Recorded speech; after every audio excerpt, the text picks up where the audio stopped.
So I know yesterday I decided to, just tell you guys why you should never be ashamed to play this game and stand by it, of course. The response was amazing. Thank you guys. I'm actually trying to get that video out to more channels just to get it out more, like, I guess globally. Like, if I have one goal with that video, it's that every single person in the world that plays Yu-Gi-Oh could watch it. And I know that's, like, almost impossible, but I mean, we're going to try to get it out somehow to like as many people as possible. So for those of you that shared the video, those of you that comment on the video, etc., just know I really appreciate it, and I'm glad the response has been so positive.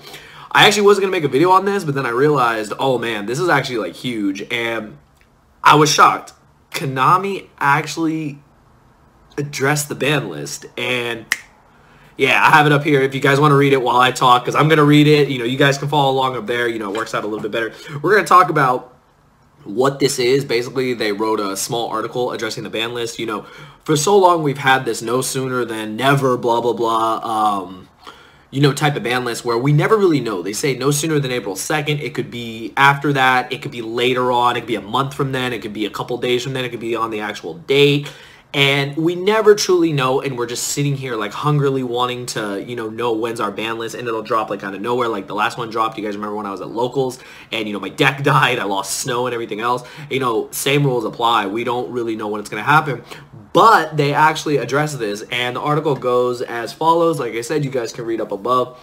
So basically, it was this was printed yesterday, so March 28th, and it says a quick Forbidden and Limited list update. As you all know, the current Forbidden and Limited list states that the next list will be no sooner than April 2nd. That means that the earliest that a new list will appear does not mean a list will necessarily appear on or even around that date. Now that's huge. That's huge because I already knew this. A lot of players already knew this. But you have to remember, when it says no sooner than April 2nd, that does not mean it's going to be on April 2nd. It does not mean it's going to be before April 2nd. It does not mean it's going to be on April 2nd. It just means no sooner, meaning before April 2nd, nothing, nada. We're not getting anything. Anytime from April 2nd on is fair game. So that means that anytime from April 2nd to the end of April, honestly, or May or whatever, that could be when we get our ban list. We don't have a specified date. I've talked about this in the past. I don't like that, but this is the way things are. So again, like with every format and every new thing that comes in our game, we have to adapt. So we'll continue. Although we have some adjustments in mind, player response to the current list has been very good. Tournament attendance is way up and players are pretty happy. This is true. Now, I'll be honest. I don't really have a problem with the format. Like, I noticed Striker has just gotten better and better, as the format has progressed, and, the way Thunder Dragons have adjusted themselves. There's a lot of decks in the format. Yes, it feels like a triangle format between Striker, Solomon Grade, and Thunder Dragons, but there's still plenty of other decks. I mean, we just saw Gemini FTK take 5th place at a regional. I mean, that should tell you all you need to know. Like, there's a lot of decks that are still doing well. Johnny is still topping with Cosmo. So, I mean, there's so many decks that can still do well in this format if, you're dedicated to them and you keep playing them. But I will agree with Konami that, yes, tournament attendance is up. I love it. I love to see so many people. We saw how successful the 3v3 in Atlanta was, and we want to continue that. I thought that was the best event ever, and I just hope to God, besides it coming to Europe and other areas, that it comes back to the U.S., because I'm all for it. Like, that was one of the best events ever. And yeah, tournament attendance has been up all around the world, and I think that's really, really good. So they are right about this. The next line, just going line by line for you guys. The next line says, expect to see some small adjustment to the list later in April rather than early in April. Okay, that tells us everything we need to know. April 2nd is early April. Later April is any time in the halfway mark. There's what, 30, I think there's 30 days in April, 30, 31, I'm not 100% sure. But if you split that in half, that's either on the 15th or 16th, we would get a list. So that means that right now, even with April 2nd coming up, we're not getting a ban list that day. We'll get a list probably a couple days after that or somewhere in the middle of April. So they are letting us know that.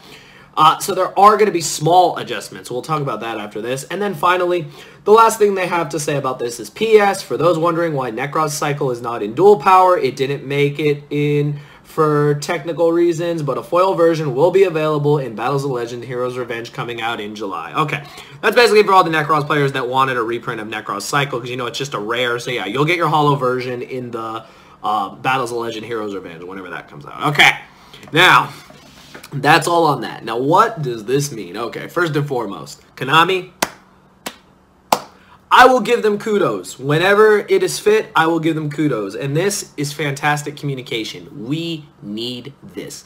This is one of our biggest problems we've had in this game over the years, is that the communication just hasn't been that great. And I mean, the thing is everyone is quick to backlash. Everyone is quick to, you know, talk down on the company, talk down on everything. And I can understand to an extent, you know, why you'd be frustrated. As a competitive player, I'm very frustrated sometimes when I don't know when the next list is coming. I don't know when my deck's going to die. I mean, I'll be honest, the way they smacked around Snow and all the cards that I was playing in my deck, that honestly is one of the biggest hits my deck has taken since, like, I want to say since they, like, limited the ruler deck, or they handled the rabbit deck. Like, I have not actually suffered that big of a loss until then. And yes, the deck has progressed. Yes, the deck has advanced. And now it's still one of the top decks in the format. But it's crazy to think that when you don't see something coming, it comes out of left field, it just completely can just destroy everything that you were working on. Like, my deck got murdered, but I was still able to play a different version. So very happy for that. Like, not all hope is lost when a ban list just drops out of nowhere. But what I really like is that John has mentioned this, other channels have mentioned this. Konami has stepped forward to, like, communicate with us YouTubers. And I can tell you right now, like, for Johnny and I, since we go to every event, we've talked to them at extensive length. And I can tell you firsthand, it has been nothing but positive, you guys. They give us a recording area at these YCSs. This is something that we've been wanting for years because Europe had it for so long. And we finally got it. And it's just been amazing. You guys have seen how easily now we get the deck profiles. You're not seeing too many deck profiles outside of the venue. When you do, that's only because the venue is closing, and they actually ask us nicely to step out of the venue, and we'll literally go record outside, and we haven't had any issues. Now, granted, we wish we could get everybody in the recording area, but I mean, per their rules, per, you know, how long they rent the venue for, that can be a problem. But again, they are taking steps in the right direction to make everything better for all of us here, and just internationally all around, like for recording videos and product and, you know, producing information like this. What I like about this is now we have a general idea that, okay, April 2nd is going to roll around. I'm not going to be scurrying around the internet looking for an updated list because it's not going to happen. They said somewhere in the middle towards you know, towards the end, later in April. So it could be anywhere from the 15th on. I'm just saying a rough estimate. So around that time will be the time we will see a ban list. I'm not making any predictions. Usually I would make predictions, but maybe I will. I don't know. If you guys want to see predictions, let me know down below. I'll hold a poll if you guys actually want to see it. I don't like using people's proposed ban list because a lot of times it just get out of hand. Like, you've seen what some people have produced, and I mean, they're insane. Like, I'm just going to give my own, like, logical ones that we work together on like we have every year. But I really like this. I think this is a step in the right direction. I think any communication with us is super important. I think that the ability to not only communicate with the player base, but give us a general idea of what's going on is what we need. We need more of that. Now, the last thing I want to adjust. So it says there's going to be small adjustments. Okay. Now, when you think of this format, in a nutshell, there's a lot of decks, but there are 3 decks that I've already touched upon, which is Solomon Great, Sky Striker, and Thunder Dragons. Now, what small adjustments could they honestly make? Okay, now like I said, I guess we'll maybe do a ban list prediction. I'm going to be the first to say it. They're not touching jack shit in Solomon Great. The reason is it's too new.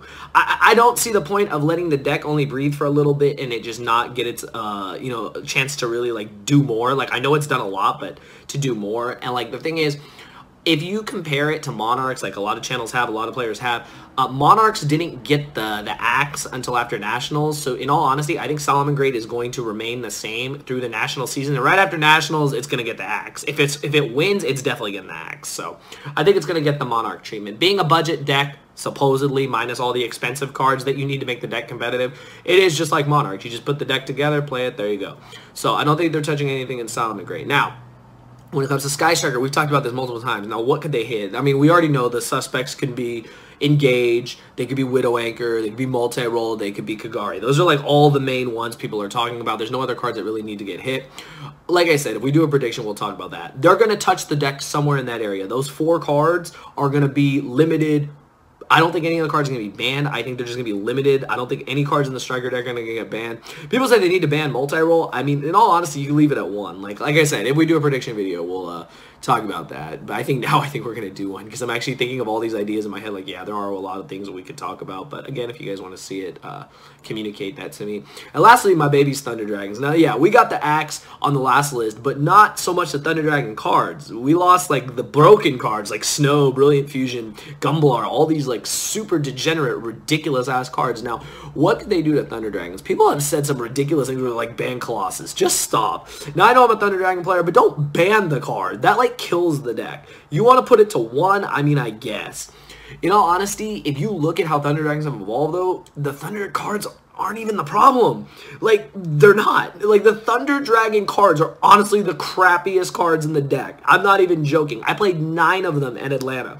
And people are playing even less. Like, people are playing 1 Hawk. Like, I didn't even get to that point. But, like, I was playing 1 Roar and 9 Thunder Dragon cards. Like, the best Thunder Dragon card is the OG Thunder Dragon because it increases your hand for dangers, gives you that plus, etc., etc. But, like, the thing is, if you're gonna hit Thunder Dragons, you have to hit the other engine cards that make the deck broken. Like, it's not even the Thunder Dragon cards. Colossus is like the last thing we care about unless we're playing against Striker. Like, it's the last thing we care about. We want to stick the Goliath, we want to stick the Zombie Stein, the Hot Red, the Guard Dragon combo, and then we'll end with Colossus. Like, Colossus is like the last ditch effort, so it's kind of crazy, but overall, I look forward to the ban list, and I look forward to the fact that I don't have to be screwing around on April 2nd to know about it, but I want to know what you guys think. I'm really happy about this. I think, again, Konami is taking a step in the right direction, and I hope that we get more of this in the future because really good communication with the players is what we need. It keeps the players happy, it keeps Konami happy, and it keeps the attendance at events high, and it keeps, you know, the formats healthy. But overall, let me know your thoughts. What do you guys think this means for our upcoming ban list somewhere in the middle to end of April? If you guys want to see predictions, again, you know, hit the video with a like and also comment down below if you guys want to see it, and also post in the community tab. We'll definitely work on that together. I'm pretty sure it'll be something we'll do, but I like to have your guys' interaction too. But overall, I'm happy with this, and I can't wait to see what it brings. But let me know your thoughts in the comments below. I'll see you guys next time. Thank you for watching.